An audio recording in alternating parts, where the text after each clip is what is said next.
I've got these first two beds irrigation lines in, just pressure testing everything at the moment. So all I've done is, there's a 20mm line that I put in, 20mm alkathene that comes from the water pump inside the shed, which runs off that water tank. It comes along here. I've teed into that. I've run a tap over here temporary until I build this arbor here, and I've tapped into that. I run it over to this timer, and this timer's running these two beds at the moment. So it's dripping nicely, no leaks at the moment, so that's good. So this 13mm drip line running through here, and then I've got it just using these 15mm alkathene joiners, and I've got a 15mm alkathene running between the two beds, and I do that at both ends so that the water pressure is even from the front and the back, and that gives you drip, even drippage, so there's no pressure lost at the end. If you just run it at one end and push it down, you can get pressure lost at the end. So I've got a line running down the side of the bin there, and it ties into that end, and then I've got the same 15mm alkathene set up at this end. It goes under there and tees into this one.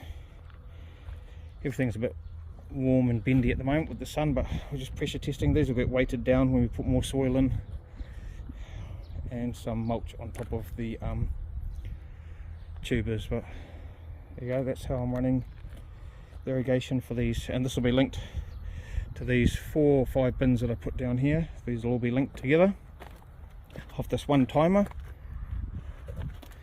and these other bins I put in here will be linked off a separate timer, so they can run separately to take not too much pressure off the water pump, as all this runs off a water pump. Ellie's been busy over in this garden over here. She put this arbor up here. It looks quite cute here. But she's been weeding all these, getting ready.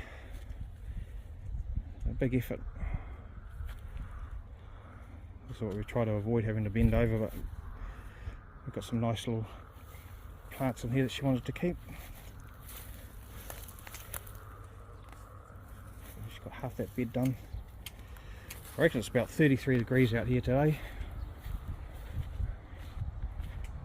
And then she spent the weekend tidying up and doing more planting in the glass house. So we've got zinnias and cosmos and amaranthus and all sorts of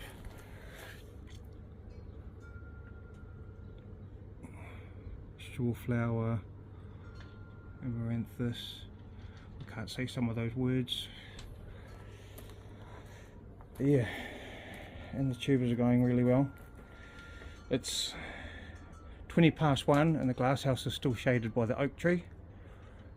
So, but it's bloody hot in here, but there's no full sun, so that's the reason I put the glass house here. In summer, oak leaves block it, and in winter it loses its leaves and it gets full sun, so we get full winter sun in here. That's what we're up to today. I've got more timber to machine up, so I've got some more posts I need to cut in half and machine the edge off and get ready for making some more bins with the long weekend coming up. I'm planning on doing quite a big weekend.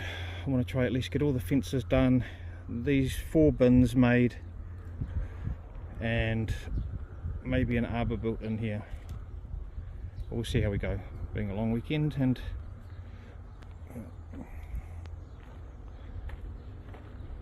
we're getting there. Still a bit of a mess, but we'll work our way out once we get these bins made up and this dirt backfilled in here, and we can start tidying up here and make more room. I've still got a big tunnel house to put down over here, so future plans. I'll just chuck this into the video. Tonight's dinner we're having homegrown lamb and homegrown mashed potatoes with gravy. Sitting in the sunroom, lovely afternoon, watching a bit of TV. It's about the sunset about to go.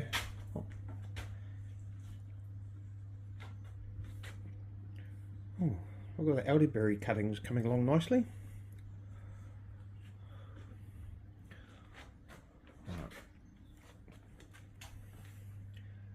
Yum.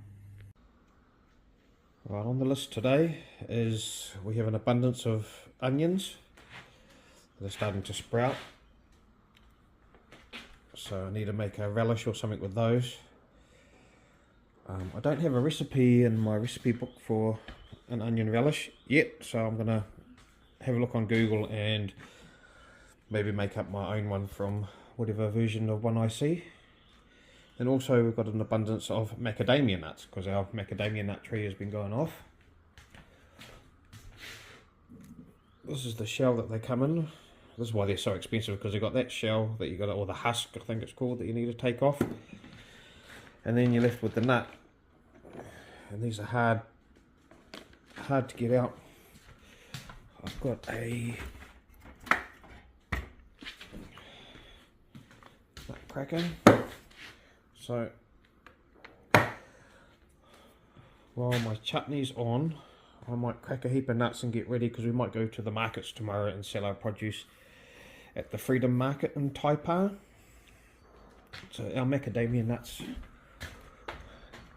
come off these two massive trees we have outside our back door. And they're fenced off from the dogs because the dogs also love them. As you can see, when we have storms or winds, they fall down and the dogs love to eat them. It's going to be the mission for today, I think. I'll chuck the agar on and sit outside in the sunroom cracking nuts, getting ready to make some nut milk. There's all the husks there. They make good fire starters and get the fire going and stuff. The shells from the macadamias and the husks are really good for the fire. But it's summer or spring, the sun has just burnt the clouds off now, so it's starting to come through. It's going to get hot. Our B&B guests have just left, so I can get out in the farm and start making noise if I wanted to. I think I'll do this inside stuff first, get that out of the way, get those done, and then see where we go from there. It's 9:30 on Wednesday morning. End up chopping up about 2 kgs of red onions, so I'm going to make a red onion balsamic relish. Got my ingredients ready. I'm going to use mustard seed, brown sugar, cloves and paprika to flavour with a bit of garlic, vinegars. So, got the agar on, just warming up now. So I just need to caramelise the red onions off first in the butter and olive oil. So I'll get that on first, and then I'll start adding the vinegars and the flavouring. I'll make up a little bag, I can't remember what the French word is for it, but a bag with the herbs and stuff in it, so it can just simmer away inside the pot. And then I've still got a heap of brown onions left. I'm not too sure what I'll do with those. I'll work something else out while I'm doing the relish now. And I've got a heap in here still. A heap of store-bought garlic because it was only $1 a bag. But all these ones, I think I grew these ones. So making good progress so far.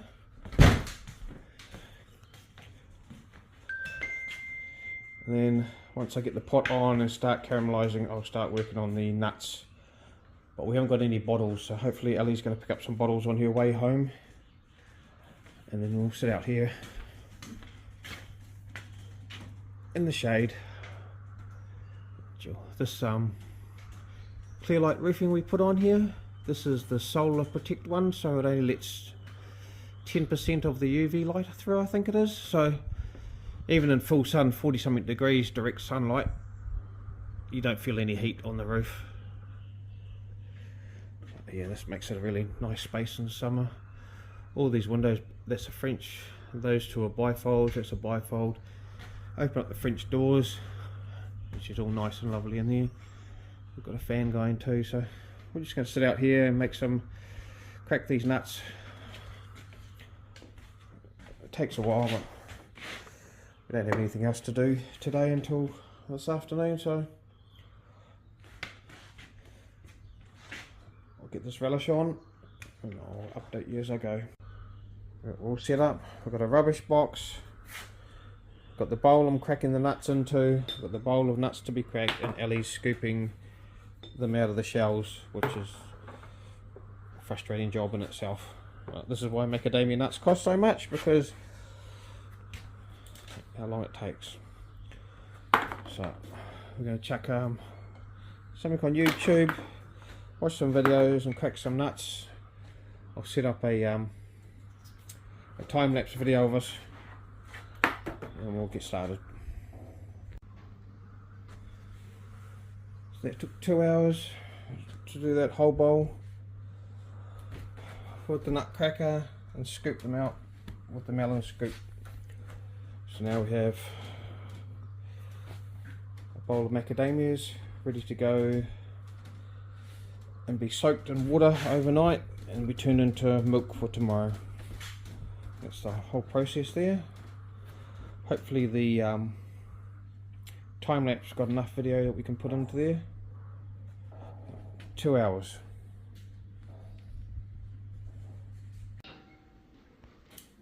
Alright, nuts soaking in water. They'll sit overnight and then Ellie will sort those out tomorrow, and then we can bottle them up, take to the markets. Another bowl that needs to be processed. All these ones need to be husked, brown onions to process, but then Ellie's also brought in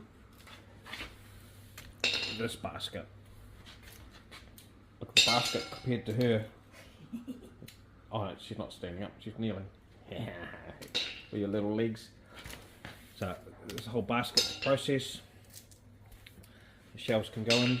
I've got the red onion chutney just simmering down, nearly ready to jar up, so we'll do some canning later on. Yeah, got to get all these sorted now, but first we'll get this done. Wait till tomorrow. Onion chutney is ready. Just had the jars in the oven sterilising for the last 10 minutes. So I'm just waiting for those to cool down, and then I'll put those into the jars and seal them up, and that should be all sterilised in. With the brown onions, I've got all the small ones and a few shallots, and I'll just soak them in salt at the moment.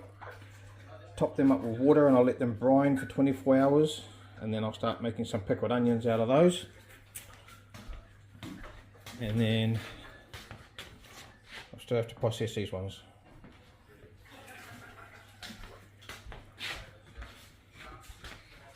It's quite yum though, this one. Balsamic, nice and sweet with a little bit of heat to it. Just what you want. Lovely with cheese. Right, filled the hot jars up. Wipe the rims down with the isopropyl wipes. So, ready to put the lid on, and then we have to boil them. Right. Next part of the process, lids on and in the pot. Lids on and into the water bath. Arga's still ticking away nicely.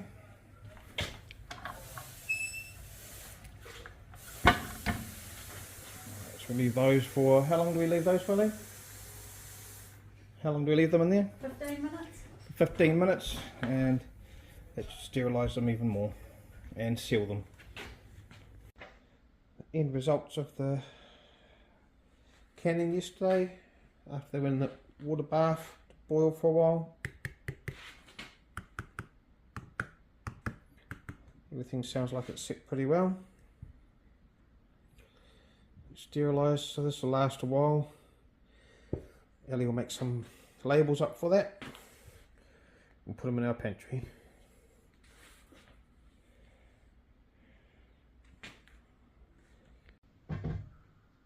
Alright, so we had the nuts soaking overnight.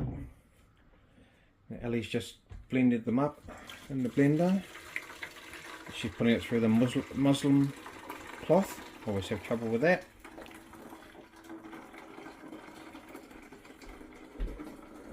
This is the stuff that's been processed so far. So that just takes out all the big chunks and just leave you with the milk, which is a 4-to-1 mix of the nuts and water, and you blend it up till it emulsifies, and then strain all the fibres out. We use this fibre for making other things. We freeze dry it, put it in the freezer, we do all sorts of stuff with it, so it doesn't go to waste. We use everything.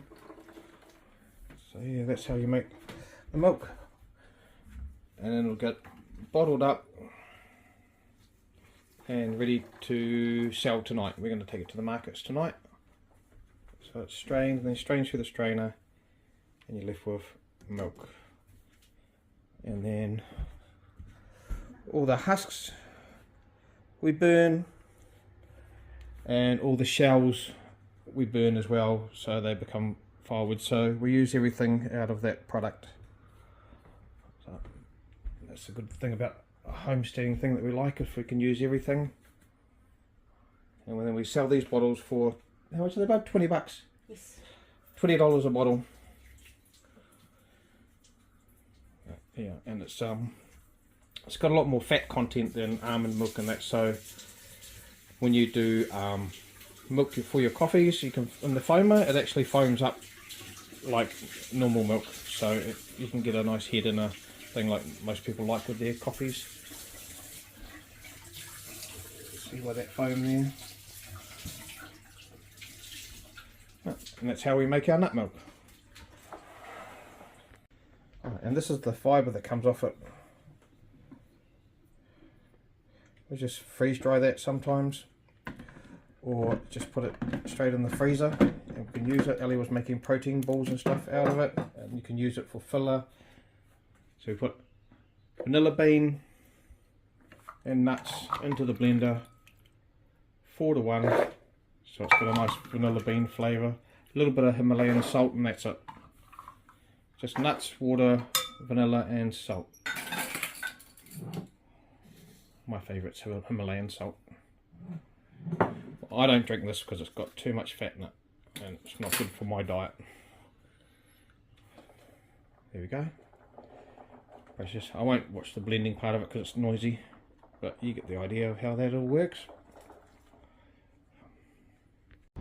Right, we got to the markets early and we've set up. This is our store going.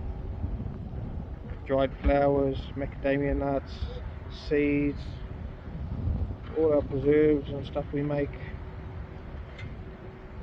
Macadamia nut milk. There. Ellie's made dairy-free cherimoya frozen dessert, cherimoya, from our tubs of that in there.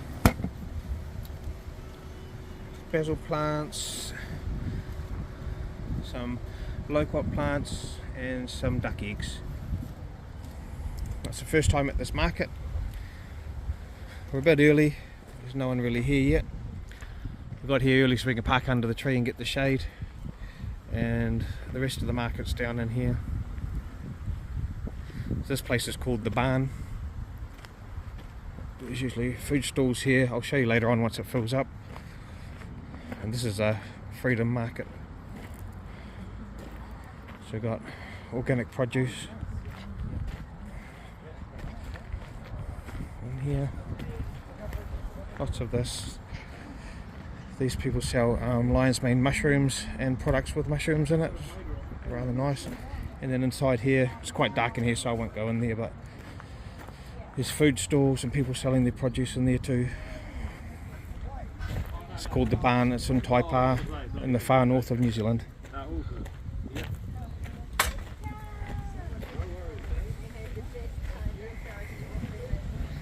And this is where we are, in the car park. It's only $10 to have a store here. It's pretty cheap. And we've already sold $20 worth of product and we've been here 5 minutes, so that's a good start. Ellie's a salesperson, so